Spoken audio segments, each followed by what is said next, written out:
Kick and chase by Mullins. Kick and chase again by Mullins. It'll be a miracle. Oh, it is a miracle.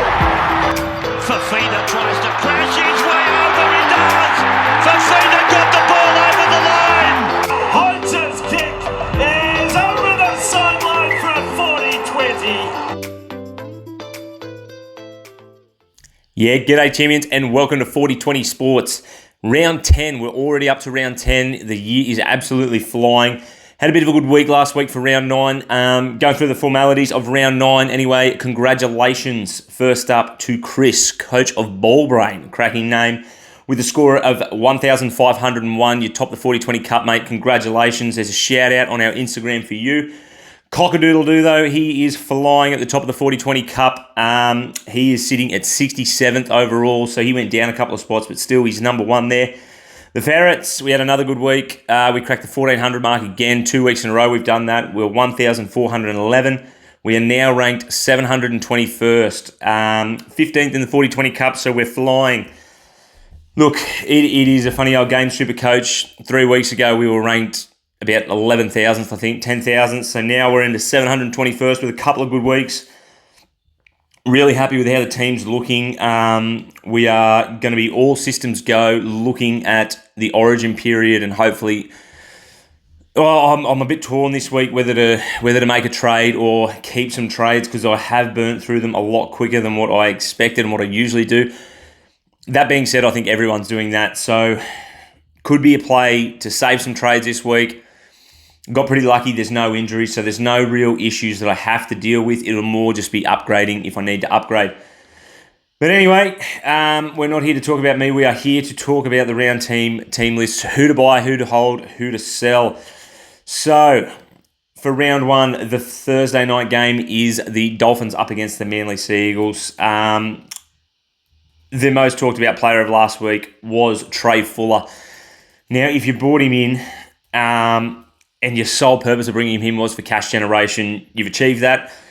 136k he made last week, only got the 38 points though. A lot of people went Tommy Trbojevic to him, so it essentially lost about 50, 60 points there. He still has a break even of minus 33. So if your whole goal is cash generation, he's still going to go up. You know, expect a 40, 50 game out of him. He could go up and get near 100 again. It might have just been an anomaly. He just got absolutely peppered by Jake Clifford, of all people's bombs. Bit of a dynamic he hadn't had to deal with yet in first grade. So the old wobbly ones getting thrown up for him were a bit of a nightmare. Old Trey Fuller, he had a bit of a hard night at the back there. Could have rattled his confidence, still new to first grade.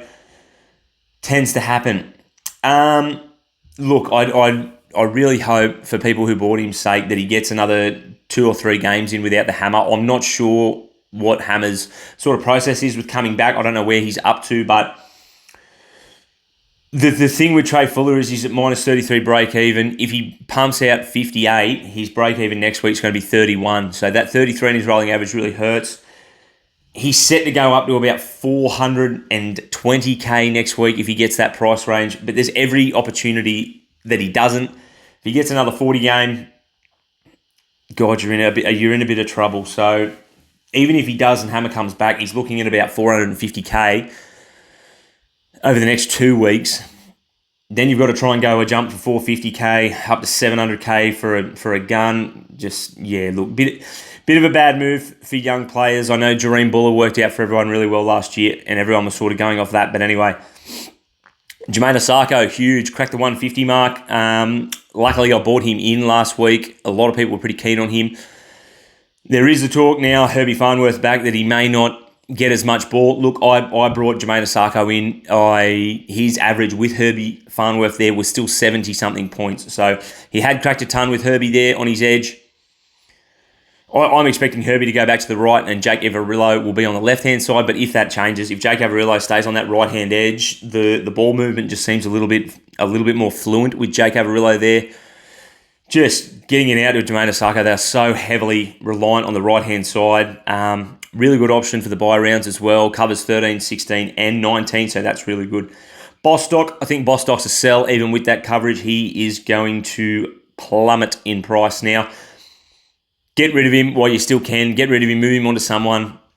I'm thinking, Garrick, Jermaine Asako. If you wanted to, I'm a bit early, but the Bostock down to Fa'alogo, you could always run that, although he is got a bit of a knee issue, old Fa'alogo, but we'll get on him later. Cody Nikorima, look, he's been really good the last 4 or 5 weeks. I think outside of Matt Burton, he has been the number 2 man for the 5'8 position, which is really, really surprising. I didn't expect this from Cody Nikorima, but he turned up over the weekend, which was bloody good to see. The last couple of weeks he's been very, very impressive against decent opposition as well. 617k, which is quite expensive. He has a break even of 11, which is really, really good. He's expected to get 84 on the weekend. Look, I think so. I think he can get that up against a Manly Seagulls team. You don't really know what you're going to get. You don't really know what you're going to get for each half for those guys either. Last 4 weeks, a 68 against the Broncos, a 60 against Para, 76 against Newey, and then 102 up there against the Cowboys. Look, it's not for me, but he's every bit an option. He sort of did this towards the back end of last year as well when he was getting a lot of good ball out to Jermaine Asako. But anyway, he's an option, one to look at. Jeremy Marshall-King, will run through him, I think, the 50. Look, he's probably going to be the guy you're looking for over the bye periods. But again, I don't know if I'm asked making a trade to get a Jeremy Marshall-King. Maxi Plath got another 50-odd score. I think he's probably a little bit higher price now for what his output will be over the next couple of weeks. So not for me. For the Seagulls, Tommy Trbojevic, he was on 70 at halftime and ended up with 90-odd. So a little bit disappointing, although not as disappointing if you went from Tommy to Trey Fuller, I'm sure. Ruben Garrick, he is back-to-back hundreds. He's a very popular buy this week. I still think get on him. I have a big thing with my CTWs. I like to get goal kickers or fullbacks in my CTWs. I know very popular people going on the wings, but getting wingers. Sorry, but I think Garrick's got the workload of a good hard CTW man. He's what he's lacking in runs this year, he's making up for in tackles. So he has a break even of minus 36. He could be in for a bit of a score up there against the Dolphins. They are a little bit leaky and a little bit undermanned, although they do get Herbie Farnworth back. Be interesting to see what side he plays on. I think he goes back to the right-hand side, Herbie. So Garrick will be up against Jake Averillo, who is a much better defender than Tessie New. So a bit disappointing that he comes up against him. The next couple of weeks for Manly, though, is a little bit worrying. They have the Dolphins this week, which is a good matchup. Then they have Broncos, Melbourne, Penrith. So, look, I still think he's a good buy. I think his base is good. I just don't expect any massive scores. Probably a decent score against the Dolphins, but other than that, Broncos, Melbourne, Penrith, I'm not expecting massive scores in those rounds. So just one to watch if you're looking at matchups for the next couple of weeks. Lukey Brooks, look, he's been very disappointing the last couple of weeks. He started the year red hot. I know heaps of people have jumped off him. If I am making a trade, I'll probably be jumping off Luke Brooks just to have a bit of coverage for round 13. Other than that, Ben Trbojevic, he comes back from that hamstring injury. Not looking to buy him. I don't think I'll buy him unless he has a whale of a game and he's set to go for a massive price rise. But like I said, very hard run coming up for the Manly Seagulls over the next couple of weeks. Into the Friday game, Penrith up against the Bulldogs. The Bulldogs are playing very good football defensively. It'll be a yardstick to see where they are up against the Panthers squad. Panthers have been dominating the competition of late, even without their main man, Nathan Cleary, but he is back this week. I don't think Cleary's a trade-in. I think if you haven't got him, you've more than likely got a Sean Johnson, Nico Hines sort of setup. I think if you've got Sean Johnson, I would roll with him. Nathan Cleary back. Luckily, not luckily, 2 weeks ago I bought him in and he missed out last week, which was a bit disappointing, but I think it's too close to Origin for Nathan Cleary. If he's getting rested during these games and his hamstring and they're worried about his hamstring, I am nearly certain they'll be doing some resting over the Origin period for him as well. Dill Edwards, another massive score. We've been talking about it. Massive. Up around $900,000 now. Look, he just looks phenomenal every time Nathan Cleary's not on the field. If Dill Edwards isn't the fullback for the Blues, I think there's a lot of talk about Drinkwater. I think Dylan Edwards will be the main man that we will try and get in that fullback position there, I think now. Drinky's been playing really well the last 2 weeks. He has a real good matchup. But Dill Edwards, without Nathan Cleary in that side, I think he's a must-get. Paul Alamotti. Unfortunately, he comes in. He's only going to be coming in for the 1 week. People were pretty high on rolling with Paul Alamotti. He's a really good break-even, really good price. Just a shame that he's going to come in for a week, get that cash, and then he's going to flick back out the side. And we can't take advantage of that, to be honest. Taylor May, pumped out of 70. Really good from him, although the only score that he really got was that tap play from Dill Edwards. So take that away, he still only gets 40, although that is pretty decent if that is what you're basing. The forwards there's not much going on. Luke Garner got 100 plus last week. Do not take that into account. That is a massive anomaly for him. Isaiah Yeo pumped out 70 odd as well. He just, I honestly thought with Leota Fisher-Harris back in the team, he was going to go down in output just because he was going to have a lot more help. Kept it there, 70, 79 I believe he got. He is going to be one of the guys that I think if he keeps that up, I'll be looking at him at the back end of the season. On the bench, not much going on there. For the doggies, we have Jacob Carraz, only 48 on the weekend. If he doesn't get an attacking stat, he's a 48, which is fine. It's basically what you buy him for. There is basically no difference between Jacob Carraz output and a Roger Tuivasa-Sheck output. But yeah, I don't know. You obviously hold him. I don't think you buy him, but I think you hold him over the origin period. If you get really excited, you can probably pick him up around 13, but not for me. Bronson Jerry with a 64, I believe. I had a bit of a conversation with someone over the weekend. They talked to me on Instagram, tossing up whether to go Bronson Jerry or Kale Ero. Now, there's a bit of talk about, Kyle Ero, is he too expensive now? No, he wasn't, and I still think no, he isn't. But Bronson Jerry pumped out 64 with a try, line break. Yeah, look, it's good. You take it. 64, he was only 400-something K last week, but I just don't think he is the man to do a bit of a job. I think you're going to double up and have to trade him out at some stage in the next couple of weeks as well. Matt Burton. The more I am listening to people and whispers about, the team is going to absolutely shock you. There was a bit on Gussie Gould. He came out and said the team's going to shock you. There is a lot of whispers about Matt Burton getting this 5'8 jersey. Whether I agree with that or not is another thing, but 73 on the weekend, he's absolutely killing it, Supercoach, but he's keeping in his lane on his left-hand lane, and he's got some strike power out there with Kikau, Crichton, Zeri and Addo-Carr. Looking really good that left-hand side for the doggies. His break-even's 82. Over the next couple of games, he's got a very hard matchup in Panthers, jumps into the Raiders, then the Dragons. The question is whether he plays Origin or not. If he doesn't, he's got Newcastle, Para, then the Roosters, Sharks. Look, it's a decent draw. Get this Penrith game out of the way. Hopefully, if you're looking at him, he can drop some cash. Again, a guy I will be looking at for round 13 if he isn't in that Origin squad. There's just a lot of talk about him at the moment. Probably a bit too much for my liking. I think it's a two-way battle between him and Nico Hines. Just a bit nervous for me. What else have we got here? Joshy Curran starting in the front row. Look, I don't have a clue what's going on with their front row rotation, their forward rotation. Joshy Curran probably goes out. Sam Hughes comes in. Preston probably comes in there somewhere as well. Bloody, who knows? Jake Turpin could start at front row for all we fucking know with these bloody doggies players. So, I mean, good to see. Joshy Curran still got 60-something, got a little try, no line breaks or anything like that, but still, he still would have got near the 50 mark. So if you've got him in your front row forward, I think he's a bit of a set and forget for the Origin period and the next couple of weeks. Other than that, not a great deal going on there for the doggies.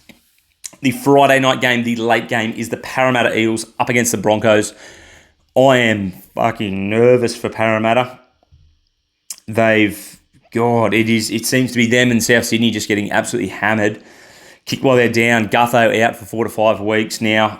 That's probably more 3 to 4 now. But, knee problems, they'll just continue and continue and continue. Gutho, he's had them for a couple of years now, really. But if we held on to Blaze Tulagi, there was no real reason to sell him. He was 270k. He gets named at the fullback spot. That is massive news for people who have kept him. That is also awesome news for people who are looking to downgrade someone. Look, he has a break-even of 40-odd. So coming up against the Broncos, he's no certainty to get that. In a struggling Eels squad, I don't think he'll get that. I think he'll probably be looking at 30 to 40 points. He is a run-first guy, which is good for Supercoach. Hopefully he can jag a try assist of some sorts and start to get that cash rolling. I would love to see him start to really make some money. Lucked out there with not getting rid of him. The others there that we're going to have a look at, Dylan Brown. Look, I think I was pretty keen on jumping on Dylan Brown. Not last week they had the bye, but the week before when Gutho went down with his knee injury, Dillbags was actually kicking goals, which was really exciting to see. And I thought maybe that's an extra, a bit like Appy. You don't expect a lot of points out of these guys now, but if we can average another 8 points to 10 points a game that we weren't banking on, that'll be huge. The name of Sean Russell getting named in the centres probably squashes all that, I think. I think Sean Russell will kick the goals. Dillbags will stay there in the 7. I think I'll be staying away from Dylan Brown until Mitchell Moses comes back. Once Mitch Moses comes back, I hope he comes back before the Origin period. Pick Dillbags up in the 6, nice and cheap. Hopefully they can get a bit of a combination going together and we can run with Dillbags nice and cheap, hopefully under 600k is the goal, but we'll see what happens there. Joey Lussick owners, you'll be happy. Brendan Hands, nowhere to be seen. He looks set to play 80 minutes once again. Again, that hooking position. I think JMK is the guy to go to, Jeremy Marshall-King, but if you can't go to him, I'm not looking at making a trade. Danny Levi, I've got him. He scored 55 on the weekend, so I think for round 13, I'm just going to roll the dice. I've got Harry Grant and Danny Levi at the moment. Look, Danny Levi might come out and get 20 or he might get 50. I cannot be asked getting and paying money for another hooker to score me 50 points and there could be 30 points difference, 20 points difference, no points difference. In that round 13, which is the only round I will want to use Danny Levi for. Other than that, Sean Lane, Ryan Madison. Look, Jermaine Hopgood's been good for the Parramatta Eels, although I'm not convinced he doesn't get a start for the Maroons. I think they should have him on the bench there somewhere. Obviously not going to get a run over Paddy Carrigan, but they should have him on the bench there somewhere. The Maroons. For the Broncos, Reece Walsh, we're going to get into him a little bit. I think the going down of Adam Reynolds is probably the best thing that could happen for Reece Walsh. Kicking goals. Everyone talks about Reece Walsh and his base isn't there. It's sort of the thing that everyone goes off him about. He has these games where he gets 20 to 30. The Broncos outfit still proved over those couple of weeks where Reynolds was out earlier in the year that they're still formidable. They still put points on. I think Reece Walsh, if he gets another 12-odd points a game, 10 to 12 points a game extra on his average, then that's a goldmine. We talk about he had a shocker last week as well and he's still got a 51. The good thing about Walsh is everyone knows it won't deter him from still playing his game. He's just got to settle down a little bit. I think he's going to get a lot more ball. He's going to be a lot more of an attacking strike weapon over the next couple of, until Reynolds comes back, really. I think they're going to rely on him a lot more. I think Kevy's going to get in his ear and just tell him to calm down a little bit, and I think they'll be all right. But yeah, obviously the base for Reece Walsh isn't up there of the usual suspects that we call the guns of fullbacks, but I think with the goal kicking, it's going to really improve his game, get him an extra 10 points a game, which is likened to about 6 or 7 runs extra a game. So I'm going to put that down to his base over the next couple of weeks. Fingers crossed. I think they put a bit of a score on Parramatta. Parramatta are a bit decimated. He's got Payne Haas back. Their forwards are looking good. They're rolling on. I think Reece Walsh is... Don't start thinking about trading Reece Walsh out for a Farlogo or something like that. I think Reece Walsh is the go. There at fullback, keep him.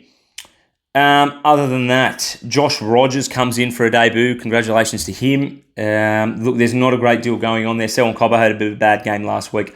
Brendan Piakura, look, I could see a world where you probably sell him off. I don't know too many people who still have him. I think his ownership's around 10 to 15%, in around that mark, but I think it's time to get off him. Payne Haas has been slowly worked back into the fold there for the Broncos. Hopefully we can pick him up after Origin at a good little price. The one that surprised me here is Jack Gajewski. He comes in at the 17 for the Broncos team. Not Supercoach relevant at all, but I'm just very surprised that they have chosen to put him in when they have a guy like Ben Takura on the bench who is touted to be an out-and-out freak. I just think Jack Gajewski doesn't really offer anything. I'd be running with a young fella. Even Fletcher Baker, I can't believe he isn't getting a start there. Jack Gazewski is the guy that they're running with. But anyway, Kevy knows a lot more about rugby league than I do, no doubt. Saturday game, the Tigers up against the Knights. My beautiful Knighties, they have got 2 on the trot now, even though they are playing like a bunch of busters arseholes, which is really promising to see. If they can start playing some decent footy, they could string together a couple of wings. The West Tigers, they will be burning after last week's efforts. The whole issue around the refereeing and whatnot, take that out of context. The West Tigers, they were pretty ordinary. They defended really well, but I just didn't see their attack flowing. They started really well, but then it all just died in the arse a little bit. For them, Jaden Sullivan comes into the 7. Not a lot going on there. Lockie Galvin in the 6. Look, if I'm looking at making some trades, I'm probably going to flick Luke Brooks, and I am more than happy to run Lockie Galvin as my starting 5'8", I think. Even in a game where there was bugger all points and he was pretty well beaten, he didn't have a lot of involvement, but still pumped out 45 points. So I was pretty happy with that. He has gone up 211k. His break even is 28. Look, if you haven't jumped on him, it's probably a bit too late because he's not pumping out massive scores. But he still is averaging 53, so he technically is underpriced at what he is putting out. I like his matchups the next couple of weeks. He's got the Knights, Dolphins, Cowboys. Doesn't play round 13, so I'll address that issue round 13 when it comes to it. In between 13, after that, he has St George, the Gold Coast Titans, Canberra, in a relatively easy little run there. I think over the next couple of weeks, he gets an easy run. I'm hoping he can jump up. It's got him here predicted at about 524k at the end of that. Once then, he then goes into the Roosters, Melbourne Sharkies, which I'll be looking to jump off him, but that's not until round 17. So he does cover round 16 bye. He also covers round 19 bye where they play the Sharkies. But Lockie Galvin, I am more than happy to run with him as my starting 5'8" for the meantime. Just looks good. His defence is really impressive for a young fellow. He's only 19 years old. I think he's 6'3". Needs to fill out a little bit, but his defence is really good. He's not afraid to run the ball. So, look, he's a decent option. Appy's named again, so if you held on to him, I'd be expecting a bit of a score from Appy this week. I think it's meant to be raining out at Tamworth where they're playing, but they just looked a little bit lost without him last week. They obviously need him in their team. Johnny Bateman goes back to the edge. Probably not good for Johnny Bateman. I had a bit of a look at him last week, playing the 13 role. He was playing 13, then moving off to an edge, which was good. We now have a look at Isaiah Papali'i moving into the 13. They're searching for a 13, that team. I just don't know where they're going to get it from, but they're trying everything to find that spot. Samuel Afainu, look, I still think he's a decent pickup if you're going to get someone for the front row forwards. For the Knights, David Armstrong. We went early on David Armstrong last week, so really happy to see that he gets a spot there. I think he is the number one traded in this week. Yes, he is. 14,000 teams. 13,930 teams have gone in on David Armstrong. There's still a bit of a word about this Fletcher Sharp that's getting floated around, but still I think he's probably done enough to get the next 2 weeks. I doubt 2 on the trot. If he has a shocker this week, I doubt he gets dropped for Fletcher Sharp. They'll probably give him another week. So fingers crossed he can get another 2 weeks, get some cash. He's still pumped out a decent score. Look, for what it was last week, a diabolical game in very wet conditions. He still has a break-even of minus 47, so he's guaranteed cash, the big fella. Should go up to 270k, which, yeah, look, there is an issue. Sorry, he only got 25 on the weekend, which isn't as great a score as what I thought it was. I thought he was up around the 30-something mark. But, yeah, look, in the wet, obviously not ideal for him. Hopefully there's a few more attacking opportunities come up against the Tigers for him. Plays round 13 if he holds onto that jersey. He does have a very good run over the next 3 games. There is a bye in there in round 12, but still I don't think I'll be playing him any of those weeks.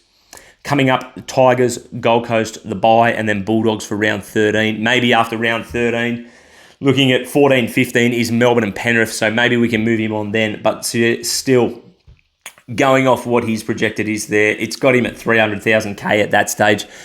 I'm expecting a little bit more than that. Hopefully up around the 400k in the next 3 or 4 weeks would be fantastic for David Armstrong owners. Other than that, not a great deal going on here. Greg Marzu, look, he had a little snippet of what he was the prior couple of weeks. I don't know if the hand injury is starting to get better and he's starting to play a bit better football. He has lost 288k. He got a 57 on the weekend, all in base, basically, I believe it was.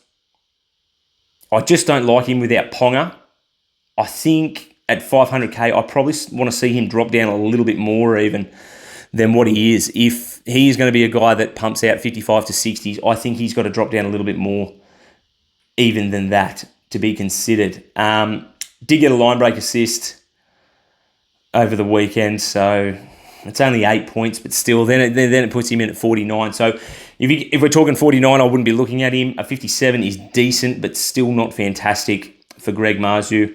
His break even still at 67, so it'll be interesting to see what he gets up to over the weekend, but still, I don't think you can go there anymore. Other than that, Gagai. Now, everyone's looking at Gags. A bit promising there. Got the goal kicking now, so I do love a goal kicking CTW. That is sort of what we chase for our CTWs in our team, either goal kickers or fullbacks. But yeah, I'm unconvinced of his goal kicking technique. I think once it heads out wide, I think he might struggle a little bit. If they start to get a few tries out on the edges, he might be in a bit of drama.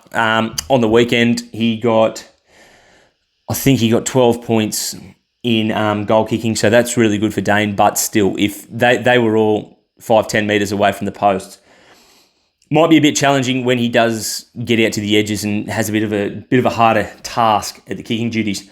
Jaden Brayley, unfortunately for owners, it doesn't look like he is our 80-minute man that we wanted, unless he has just been rested a little bit. Phoenix Crossland came in at hooker. They actually, towards the end, Phoenix Crossland got a lot more game time than what I was expecting because he ended up playing in the 13. It looked like he came off with a bit of a shoulder injury, but still, I just don't know if he can go there. Only a 31 on the weekend. Very disappointing if you did get on him, but yeah, not for me. Not one I was willing to spend a trade on anyway. Tyson Frizzy, he comes back into the action. I'm not too sure how relevant he is in Supercoach, but he is back. The disappointing thing is Dylan Lucas moves back to the bench. If you have Dylan Lucas, I would look to sell him. He has made a truckload of money for owners. 5:30 game, Dragons up against the Rabbitohs. The Rabbitohs are in fucking all sorts. My goodness. It's a sad old day when Gahamet Shibasaki comes out of the blue and gets a start on the sting for you. So please don't look at getting him in. My goodness. For the Dragons, we'll run through there. Zachy Lomax moves back out onto the wing where we like to see him. Unfortunately, not an owner, but a bit tricky over the next 2-3 weeks for Zachy Lomax, possibly moving into an Origin side. Has the bye next week. Really good matchup this week. He could go massive. People will be scared off by the bye the next week, which is understandable. I could possibly go Roger to Zach Lomax, but the bye, it's going to do me in. Moving from the bye onto a possible Origin berth, just cannot do it. Can't go there. Other than that, the Dragons aren't looking anything too special. Tom Eisenhuth made 60 tackles on the weekend, which is massive for him. If you got him in your CTWs when he was 300-something K, that is an absolute gold mine. But look, for the Dragons, there isn't a great deal standing out to me. They're very meat and potatoes kind of stuff. I don't trust them.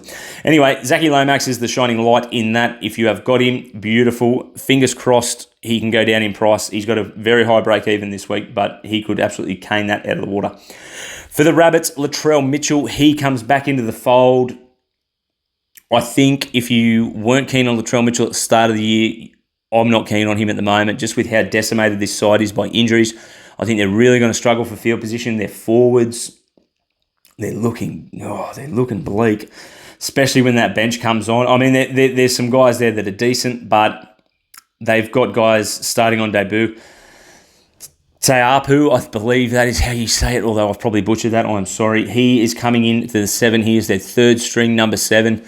Tough ask on debut to come in with a side like that. You know, you would much rather see a guy come on debut with a full strength side around him, a bit better for a halfback, but he's just a bit light on with his forwards, especially with their starting forwards, David Mwali and Sean Kepi getting the starting reins there for the Rabbitohs, which is a little bit concerning for them, just a bit skinny in the front. Look, there is not a great deal going on here. Cody Walker, he's bottomed out, I think, but there is for bloody good reason that I just can't. I cannot look at going anyone. Even Keon Kalamatangi, even though the Rabbits were starting off a little bit shaky the start of the year, he was really good. He's sort of backed off a little bit now. So he's one that I'm not even keen on anymore. Havili, maybe in the 13. I don't know if he's a long-term prospect there at the 13 or what happens when Jacob Host comes back. I'm not sure what their sort of rotation will be around that, so I'm not looking to buy Havili. I think there's every opportunity that when Host come back, Jai Arrow goes to the 13. I think that may be an option. And if that does happen, then there's every option that we start looking at Jai Arrow. But anyway, we will wait to see what happens there. Matt French comes off the bench. He gets a debut as well, so good to see from him. Tallis Duncan is there, but again, coming off the bench. Fuck me, this kid is so good. Every game I've seen him play, he hits the ball up. He tackles really, really hard. He's got a great work ethic, but still, how he cannot crack that top 13 in that Rabbitohs side is beyond me. Yeah, very disappointing. Anyway, for the Melbourne Storm up against the Sharks, that is the late one on Saturday. A few out there for the Stormies. We have Fa'alogo at fullback. Only got a 41, I believe, on the weekend. So, look, I understand a lot of people are jumping on him this week.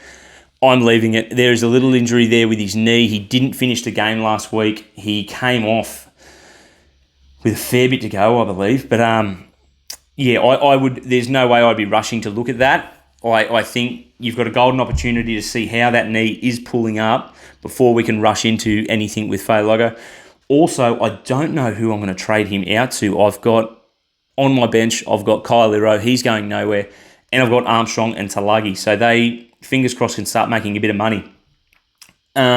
He is very popular trade in this week, which is a little bit concerning. Now, David Armstrong, I know I went early on him last week, but he was fit, firing, ready to rumble. So bit of a difference there. I understand he's starting fullback for the Storm. He looks very, very good.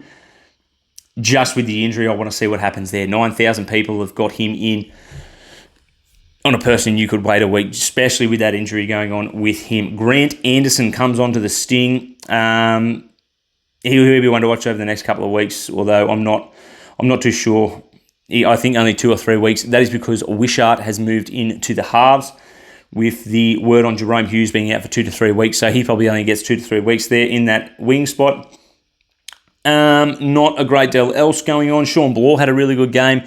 I wouldn't be looking to jump on him, although he did look really, really impressive over the weekend. I think he was unlucky to get the score he did. He got his nose through the line a lot. You know, he got a line break assist instead of a line break sometimes. But yeah, look, he looked really good, Sean Bloor.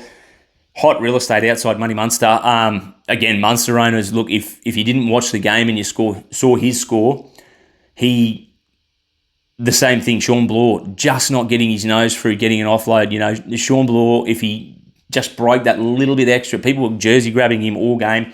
If he got through there, you know, I think it was twice Money Munster then gets an extra 16 points. And then he scores up around the 70s. So Money Munster owners, a bit unlucky. Joey Chan stays number 15. Yeah, look, I think we've got to seriously look at getting rid of Joey Chan. If he is only pumping out less than 20s, he is going to plummet in cash over the next couple of weeks. So we need to have a bit of a plan to get rid of him because he is going to be useless over the bye rounds.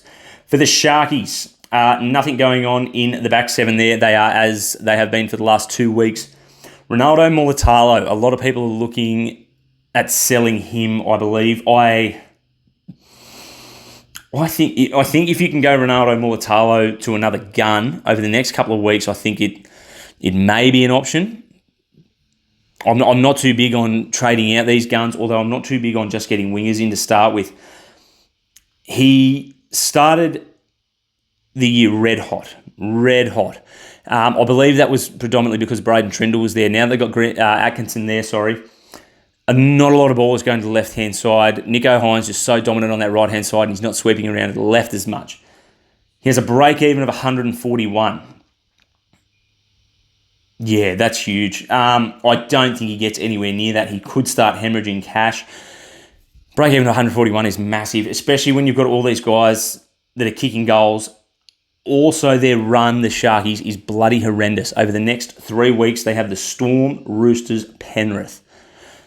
Far out. That'll be the yardstick for the Sharkies. Sharky supporters out there, look, you're flying at number 1, but that'll test you out the next 3 weeks. They then have Para for the round 13 bye, which is good, but then they move into the Broncos on round 14. Broncos will have a shitload backing up from Origin, so it might be a better option. Then, look, I've sort of got a bit of a game plan for some Sharkies players, and that is round 13 to pick them up. Over the next couple of weeks, I don't think you can do it. Mulatalo, yeah, over the next 3 weeks, I would be surprised if he averaged anything over 55. So if you can move him onto a gun, or if you can work it out that you get like a Drinkwater in, or a Dill Edwards if he doesn't play Origin, I mean, that's a long way away. Yeah, if you can move Mulatalo to a gun CTW, or work it out that he ends up going in as a Drinkwater for your fullback, I think that's a much better option, and there'll be more points coming in. Tommy Hazelton bags another one. Who would have thought it? These front rowers, they keep fucking scoring tries when I say they're not going to score tries. Tommy Hazelton, really good game on the weekend. Looks to be the number 1 man there this year, I think. I think they found their front row forward. The big baldy, good on him. Look, other than that, Britton Nakora, there's a lot of people brought him in last week. He went really, really well. I'm just worried about the next 3 games that come up for these blokes. I'll be watching these scores very, very closely. I'm just hoping Britton Nakora, he has a few 3 quiet games there and he goes down a bit of cash. He's obviously going to go up over the last 2 weeks getting good scores. But he will be one we'll be looking to pick up over the next couple of weeks after this hard run for a bit cheaper, hopefully. Roosters and the Wars. The Wars are in fucking trouble. They looked very pedestrian up against the Knights. I know it was pissing down raining, and I know it was pretty challenging stuff, but they were dreadful. Penalty try, yes, 100%. Were they the better side, though? Look, maybe a bit of bias because I'm a Knights supporter, but no, I don't think so. I think the Knights' defence was worthy of a win. Anyway, for this game, the Roosters, the referee will be hot contention. We got old Casey Badger there, so fingers crossed she has a bit better of a game there than she did over the weekend. The poor thing, she had a bit of a shocker. Anyway, Roosters Warriors, Teddy scored another ton. Look, it's a bit hard to pick his games when he's going to start playing and doesn't playing, but he's an option. If he doesn't get that fullback role, I think Teddy is a bit of an option for fullback status over the Origin period. Joey Manu just... Oh, fuck. I keep thinking, no, he's in the centres this week. Hopefully he goes down a few ticks, goes down a bit of price, but it just doesn't seem to be happening. He is an out-and-out gun. Every year, Joey Manu, he just performs and performs and performs. I don't think you need to wait for round 13 to get Joey Manu in. I think he's a bit of a fantastic buy now, to be honest, although there is going to be a lot of Roosters players we're going to be looking at getting in over the next couple of weeks. Maybe round 13 sort of areas. Their matchup over the next couple of weeks is the Warriors at home, though. The Warriors, I think we can start talking about the Warriors 2022, 2021 Warriors. They are not the same as what they were last year. The defence is still decent, but yeah, their attack is just looking very clunky. They're very typical. I think everyone's figured out they do that slingshot play down to the right-hand side, which is very effective when they get it right. But I think teams have smartened up to it and realised what happens. And the defensive teams are starting in short and sliding out more quicker than what they are because they know it's just going to filter out right. There's no one really running a line back inside, which I think would be beneficial if they could get that going in their game. The defensive line is just sliding so quickly that they're covering Dallin out there. I think they just need to drop a couple of unders balls and get them guessing a bit more. But anyway, the Roosters the run for them is Warriors, Sharks, then they have the Raiders, Cowboys, Para, Bulldogs, Tigers. St George till round 18. So that's a fucking juicy run. If Teddy doesn't get picked for Origin, he's going to be a really juicy option. Joey Manu's going to be a juicy option. And this man we're talking about right now, Dom Young, will be a juicy little option. He is 550k basically, all but he has a break even of -4. Are those ready to get hurt again? You betcha. Look, I avoided him over the last couple of the little diabolical couple of weeks he had there where he ended up with a -14. So I think he's a good buy. I'm just, like I've said this a couple of times in the show, my CTWs, I don't like getting CTWs that can get 20 and 30 points. I have a big thing with, I'm probably more head-to-head than I am overall sort of player. So head-to-head, seeing a guy that can get a 20 or a 30 one week, it just bloody breaks me. But the last 2 weeks, they've put on a bit of a score. He's still only got 80. Now, getting 40 on the weekend and 60 the weekend before, there's probably a bit of an argument that he should have gone bigger. But anyway, that's me. I don't think I'm going to run with Dom Young just because I'm a bit worried about those 30 and 30 less games that he can produce, which I'm a little bit scared off by. He'll probably ton up for the next 4 weeks now that I'm looking at not going him. But anyway, that's what we're running with. Luke Keary, Sam Walker, you cannot pick them to see which one of them is going to have a good game, so we'll leave them alone. Brandon Smith, named to start. Very interesting. I thought he had a bit of an injury, but anyway, Angus Crichton pumping it out. Another 150, another 100 game for Angus Crichton. Look, I know he's expensive. I know if you didn't jump on, you're probably thinking, no, he's too expensive, too late.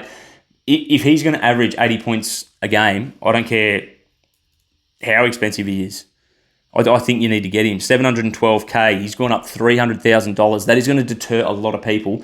But if he is able to score 100s as a second row forward, I think you need to have him. Bite the bullet. Own your mistake. Look, his break even is -52. He's set for 90 points over the weekend. Look, yeah, sure, he can get that. He can get that easily. If he gets 90, he's going up 120k. So I'm guessing about 70 points for him. He's still going to go up $100,000. It's going to see him up around $800,000 cash. Every chance he doesn't play Origin. So look, easy run coming up for Angus Crichton. If he does play Origin, I don't think he starts in the back row. He'll come off the bench. So he can back up for those games. And then around 14, they have the bye anyway. But yeah, I don't like the stigma of, he's too expensive now. I should have got him at 400k. Who gives a fuck? He's 700,000. He's probably going to average 80 to 90 for the rest of the year. So look, he's still, if you look at that, he could average 80. He's still underpriced. So I'd be jumping on if I was a non-owner. Other than that, not a great deal going on. Victor Radley comes back in. Connor Watson is very heavily bought in this week. I'm hoping that's because people thought Victor Radley was still going to be out. His minutes will diminish. Connor Watson's been playing phenomenal football, but I just don't see his minutes coming back into the side. Terrell May, owners, well done. I fucking sold him out last week. Just carved it. I couldn't believe he got a double. A little bit disappointing, but I did trade Terrell May and Bostock out for Asako and Eliasa Katoa, so I was shitting bricks when I saw the 120, but ended up about 70 points better off for my trade anyway, without him in there. And I couldn't have really done it without getting rid of him. So we'll take that. Look, I'm interested to see his minutes this week with JWH back and Spencer Leniu. Spencer Leniu, I probably don't think he gets rushed back into huge minutes, although they did have him starting in Vegas, remember? So it'll just be interesting to see where Terrell May is in the pecking order there of the big boppers at the Roosters.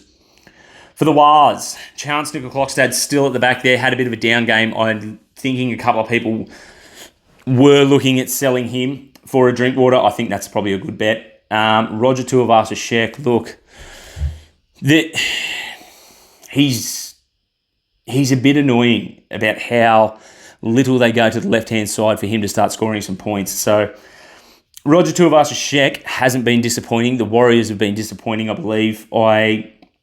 I think Andrew Webster got asked, is there any chance over the next couple of weeks that Roger goes back to fullback? Look, Chance is an excellent worker and he's an A-grade fullback, But he's not a Dally M winning Roger Tuivasa-Sheck fullback. I think they should move Roger. Look, a bit biased because I've got him in my team, but if Roger moves back to fullback, I think it just adds a bit more dynamic to that team. I know they're concentrating on their right-hand sweeping edge, and Chance really works in well with Sean Johnson and Dallin Watene-Zelezniak for that, but I just think they need a little bit of X factor at the back. I think they need a little bit of unpredictability there. I don't think Chance has got that. I think he is very meat and potatoes, straight hit-ups, massive work rate. Don't forget Chance has played in the centres for New Zealand as well, so he is capable at that position. But anyway, Sean Johnson, look, if you're a Sean Johnson owner and you do not have Nathan Cleary, I think just stick it out with Sean Johnson. I know he's got a tough run the next couple of weeks, but still, over that Origin period, I think Nathan Cleary doesn't play much football. Adam Fanua-Blake, 66 on the weekend, pumped out. His minutes are massive, and they fucking love going to him. Again, the Warriors, a little bit predictable. Shifted out to the right is their slingshot, shotgun sort of play, and then if that doesn't work, they put it in the middle and try and get Adam onto a line and barge over. So I think Adam Fanua-Blake will be the number one front row forward that people will be looking at getting this year. Other than that, not a great deal going on there at the Wars. The last game of the round is the Titans up against the Cowboys. The big one, the Ferrari, AJ Brimson. Look, I think Brimo is probably going to be the guy that I'm going to bring in if I do make a trade. I think what I'm going to run with is I'm over Luke Brooks. So we'll talk about this actually later. Brimo, fullback, break even, 10, up against a leaky Cowboys defence. I like him. Jeez, he looks impressive. I do not think there's a world where Jaden Campbell comes back in and gets that fullback spot off him. Brimo is tried and tested in Origin, for God's sakes, at that position. He's just, I think he's too good. I think he's too good at fullback. I think him getting the opportunity there, you cannot put Campbell back there. I do not think it benefits the team. I do not think it benefits Brimo in any way to put him into 5'8". I just think they need to stick with him at the back because he's so elusive. He still plays as a bit of a 5'8". The amount of forced dropouts he got last week were really impressive. Next 2 weeks, he's got the Cowboys into the Knights, then the Broncos, then has the bye at round 13. The juicy part of Alexander Brimson's game is 14, 15, 16. He goes the Rabbits, the Tigers, then the Wars up there at Seabus Stadium. Another little thing, if you are looking for a guy. Now, there's a bit of talk about, Brimo doesn't have very good coverage over the Origin period. I think he does. And I think if you're looking at Brimo to hopefully have that fullback spot locked up for the rest of the year, round 17 is their last bye. From round 17 onwards, he plays every single game of rugby league, which is a lock, a set and forget if he gets that fullback role. He'll be a guy I bring in if I make a trade. If not, it's going to kill me watching him because he does have a lot of upside in his game when he is at fullback. A little stat here. There's only ever been 3 fullbacks who have turned up against the Melbourne Storm since 2022. Brimo is now one of them. He tore him to shreds. It's not as if he played a team that's coming dead last, bottom of the rung, and got 100. He got 100 against the Storm. Regardless, they had Pappy going down and Jerome Hughes playing with a bit of a calf injury, but still, they're a very good defensive side, Melbourne. Him to get 100 against them, really promising signs, I think. Other than that, not a great deal going on. Chris Randall goes into the 6. He actually played really good at the 6, and I think the promising thing with AJ Brimson, they could have put Philip Sami back there at fullback, but I think he's just playing too good. He needs to play fullback. Chris Randall in the 6. Look, I'm not looking to jump on him at all, but I think that's just more promising to know that AJ Brimson is now the fullback for the Titans. David Fafita got an 80-something with doing nothing. No attacking stats, really. He got 24 points in tackle busts, offloads, 10 points in offloads, I believe. A freak. Look, I'm super happy I jumped on him when I did. Very lucky with how that's all sort of played out. For the Cows, Scotty Drinkwater, back-to-back 90s for him. He is right for the picking for Origin if you are looking at running it that way. Not looking the next couple of weeks, I don't think, although his draw is a lot handier than like a Tommy Trbojevic or something like that. I think I'm probably going to keep Tommy and try and run Reece Walsh out, and hopefully he outscores Drinky, which will be a big ask because the next couple of weeks look really, really good. He 96 over the weekend. He is 746k. He's dropped 100k on his starting price tag. 93 break even. I would not be shocked if he gets that this week. The issue for him is there is no issue, which is fantastic. Apart from the Cowboys look a little bit lackluster. Their attack is still really good, but their defense is just dog shit. The next couple of weeks, he has a really good run, though. He's got the Cowboys. He's got the Titans into Souths, into the Tigers, and the Chooks round 13 when they could be missing a lot of Origin stars there. Doesn't have a bye until round 16, which is really good coverage over the Origin period, but 16, and then he has 19 off. So if you're looking at Scotty Drinkwater, I think the first couple of weeks of the Origin period, really, really good, and then I think you need to sort of chuff him off to someone else. In saying that, that is a lot of trades that I think need to be made around Scott Drinkwater that I'm probably not prepared to do. So hopefully we'll see what happens. We'll see what happens with Walshy, what's going on in our CTWs. If there's not someone I can chuck back in to my fullback there, we'll wait until we get a bit of a grasp on those Origin sides as well. Val Holmes, a little bit disappointing the last couple of weeks. Hasn't really got a scorer that's been over 100 in a month sort of thing. So I'm hoping over the next couple of weeks he can bounce back. I still think he's going to be the number one CTW of the year. Super involved, goal kicking in an attacking upside team. So he'll be looking for a big game. I'll be looking for a big game out of him the next couple of weeks. Other than that, not a great deal going on. Good to see Ruben Cotter nearly crack 100 with a try. He never scores a try. He got one, so beautiful work for people who own him. Finifuriaki, look, I think you can probably move him on. I think with Helam Lukey on the bench, I will be looking at going Finifuriaki out. I'd be looking to go hopefully to a gun. I wouldn't be leaving him there because there's every chance once Helam Lukey gets some kilometres back into the legs and some game time, I think he'll probably jump in that starting spot over the next couple of weeks, so you can look to get rid of him. Viliami Vailea in the centres there for the Cowboys is one. He is under 400k. One to keep an eye on. Next couple of weeks, real easy run. They do not shift the ball to that right-hand centre spot as much as what they do out to the left-hand side, but still, he will be one to keep a bit of an eye on.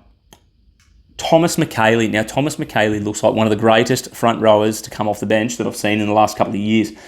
Super efficient, pumps out the runs, always seems to get a hand free. If he can jag some more minutes over the next couple of weeks and he can get the 40s and 50s, I think he might be an option, but just one to watch. I'm not saying jump on him, but he is a guy that you could potentially look at if he does see a bit of an increase in his minutes over the next couple of weeks. Look, other than that, that is our teams. The surprising thing for me is the most traded trades of the week. Pappenhausen out for David Armstrong is a bit of a weird one. I'm hoping no one's putting David Armstrong at fullback. I'm hoping people are putting him in CTWs and sliding someone down. 4,200 teams have done that. The next one is Suafalogo.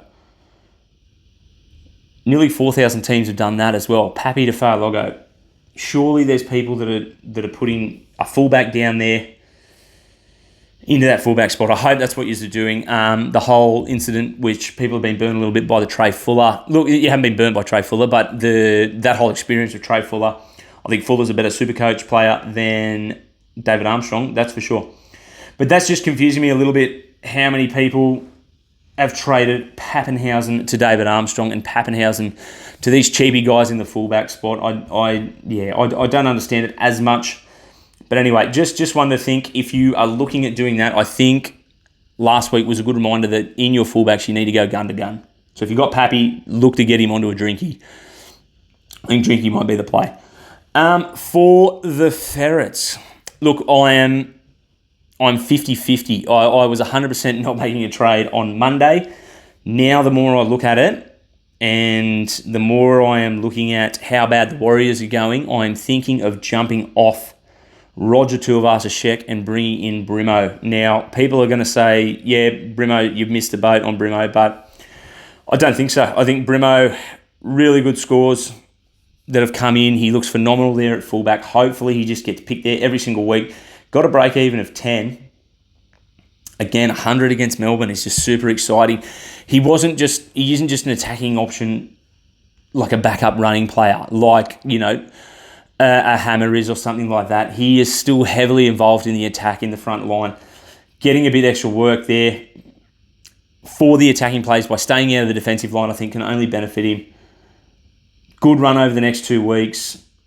Set to go up a stack of cash. It's a little bit risky because he's already gone up 100k, 95k, but still I don't think that should deter people. If he's at 681k, that's basically a 66 point average. If he averages 80 over the course of the rest of the season at fullback, then we've made money. Cowboys into Newey. I think it's a good bet. I think it's a really good bet, actually. I am probably going to run with that, I think. I think to do that, though, I'm probably going to have to get rid of Brooks, keep Galvin as my 5'8". I'm not too fussed on doing that. I don't think 5'8", there's been too many options. So, look, I'm more than happy to do it, I think. I think Brooks will have to go out for KO Weeks, though. KO Weeks, he's got a negative break even. When he comes back in next week, he's going to play round 13. I could shut him in there. Kicks goals. I won't be playing him any other week than round 13, but still, he is a number for that game. Brooksy, I'm not convinced that I play Brooks for the next couple of weeks. I think he goes down even more in price. His run is dreadful. So we go Brooksy to KO Weeks, turning Roger Tuivasa-Sheck, who has very limited upside at the moment, into a guy like Brimo, who has the chance to go 100 against anyone now, I believe, with that 100 against Melbourne. So that could be potentially what we run with. Anyway, guys, that is it. That is all we've got time for. Thanks for tuning in, and take care, legends.